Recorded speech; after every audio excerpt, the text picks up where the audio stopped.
Hi అందరికి. నేనైతే నిల్వ పచ్చడి చేస్తున్నాను. నిమ్మకాయలు అయితే ఎప్పుడు కానీ పచ్చడికి ఇట్లా దోరటి కాయలు తీసుకోవాలి. పచ్చడి కాబట్టి పొడుగ్గా కట్ చేసుకోవాలి. పొడుగ్గా చేసుకొని చిన్న ముక్కలు కావాలంటే సగానికి చేసుకోవచ్చు, లేదంటే అట్నే నిలువ ఉంచుకోవచ్చు. జ్యూస్ పిండడానికి అడ్డంలో వేసుకోవాలి. పచ్చడికి ఇట్లా నిలువ చేసుకుంటే గింజలు బాగా వస్తాయి. గింజలు వేరుగా వేసుకోవడానికి వస్తుంది.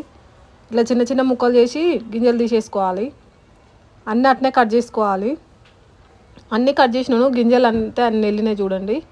3 కటోర్లు అయినాయి. 30 కాయలు తీసుకున్నాను నేను. చిన్నగా ఉన్నాయి కదా కాయలు అయితే. 3 కటోర్లు తీసుకొని కొలుసుకున్నాను. 3 కటోర్లు అయినాయి. దీనికి ఒక 5-6 కాయలు ఎల్లో కలర్వి పెట్టినాయి కదా పక్కకి, ఆ కాయలు అయితే జ్యూస్ పిండుకోవాలి. సగానికి కట్ చేసి అన్నీ అట్నే పిండుకోవాలి. మొత్తంగా పిండుకున్నాక కొంచెం పసుపు కూడా వేసుకొని బాగా కలుపుకోవాలి. మీరు ఎలా చేస్తారో కామెంట్ చేయండి. నేనైతే ఇట్లా చేస్తాను.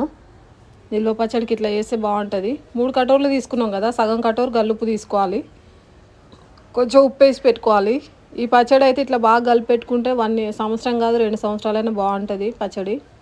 మొత్తం ఒకసారి బాగా కలుపుకోవాలి. అస్సలు తడి దాకనియొద్దు.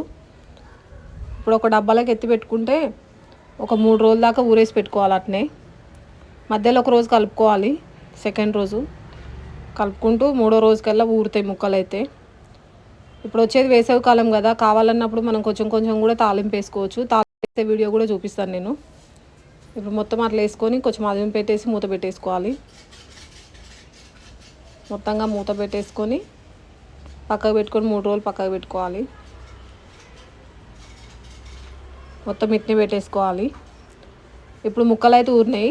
3 రోజులు అయింది కదా, ఊరినాయి. దీన్ని తాలింపు వేసుకుంటే అయిపోతుంది. తాలింపు వేసే కూడా వీడియో పెడతాను నేను. ఇట్లా ఊరేసుకుంటే చాలా బాగుంటుంది. లైక్ చేయండి, షేర్ చేయండి, సబ్స్క్రైబ్ చేయండి. నన్ను ఇలానే సపోర్ట్ చేయండి.